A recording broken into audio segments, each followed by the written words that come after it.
She's got a couple of Emmys at home for her role as the buttoned-up, emotionally suppressed psychiatrist Lilith on Cheers, a Tony for Sweet Charity, and another one for Chicago. It'd be easy to hate her if she weren't so great. Now, Bebe Neuwirth is getting more intimate with a cabaret show called Songs with Piano at Feinstein's here in New York City. Great to see you again, Bebe. It's great to see you. Exciting time in New York with the Tonys just nominated the other day and coming up. Did they come out? Yes. Oh, Stop it. Oh, Don't. no. I got to open a paper. Yes, they're out. Well, you're not. You weren't involved this year because you didn't have a show or anything. Otherwise, no. Are you kidding me? You know who was nominated. No, I don't. Really? No. In the Heights got, I think, 13. That was the We most. saw it yesterday and loved it. That was terrific. You would love it for the choreography. Yeah. Yeah. I've seen bits of it on, last year at the Drama Desk Awards or something. Because Right. they were off Broadway first. That's so right. it Yeah. looks fantastic. You've been Oh, that's both places. great. You've been waiting in the wings to hear if your name's called as for an Emmy. You've been waiting in the wings, for a Tony. Does either one mean more or less to you?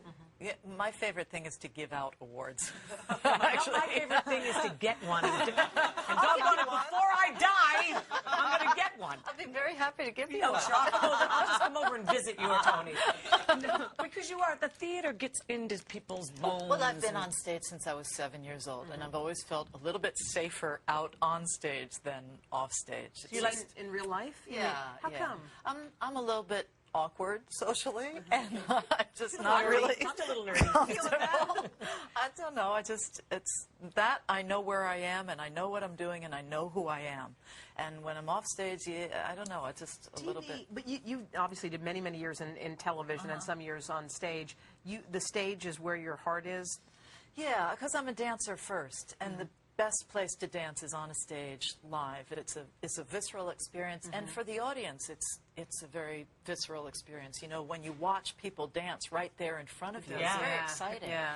And I feel like singing is, now that I'm doing more singing, like at Feinstein's, it is a physical experience, and it's closer to the dance than, having all the distance of the cameras. Well, you pay a real physical price for a life as a dancer, which Yes, you're almost a bionic woman at this point, right?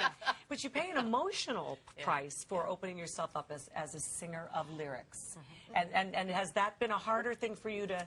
Because I've seen you many, many times, and she picks very esoteric sometimes, very Kurt Weill. What's Kurt Weill?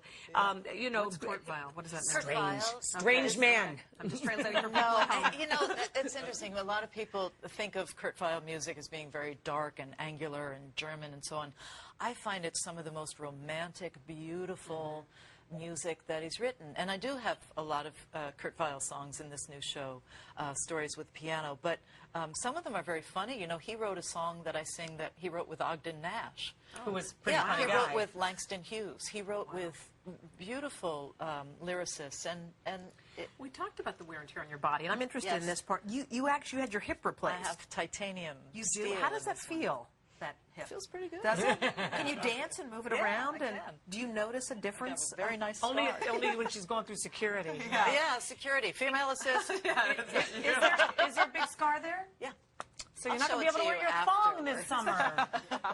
Oh no, I don't mind it. It's a sort trophy of, in a way. well, it's sort of a mark of this life that I have lived so far, and I've danced very hard, and I've enjoyed all of my dancing very much, and I had a lot of pain due to that, but I got it fixed, and now I can dance again, and you're going to take great. this particular show that you're doing at Feinstein's and take it on the road a little bit, so people around the country will be able to come and see you. Yeah, I do. I will have some dates over the next year or so. I'll go out. We've got a couple of audience members who might want to ask a question. Just pick a number. We have our little vault between 1 and 7. Any one you want. 4, please. Okay, hold on. Number 4. Oh, dear. hold on. What was your most embarrassing moment? Besides right now. This one. I knew that was good. When I told you I was socially awkward? I've had some really amazing falls on stage. I've fallen dancing. I used to play Cassie in a chorus line, and I think it was opening night someplace in Florida, and these 5 big mirrors come down. You're dancing all by yourself in this gorgeous. Such a great red role, skirt. too. It's fantastic. Yeah. And it's opening night, and I was like 21 years old, really, seriously. And the mirrors come down, and I did this thing, and I was trying to be really like this, and I put my heel went right into the back of my skirt, and I just went right down on the floor, and I spun around on my butt, and then I got back. Baby, all you can do is keep going. We got to go. I think We we're got to to go because she's going to be at the We'll be Fine right Center. back. When do you open, darling? Oh, March 20 through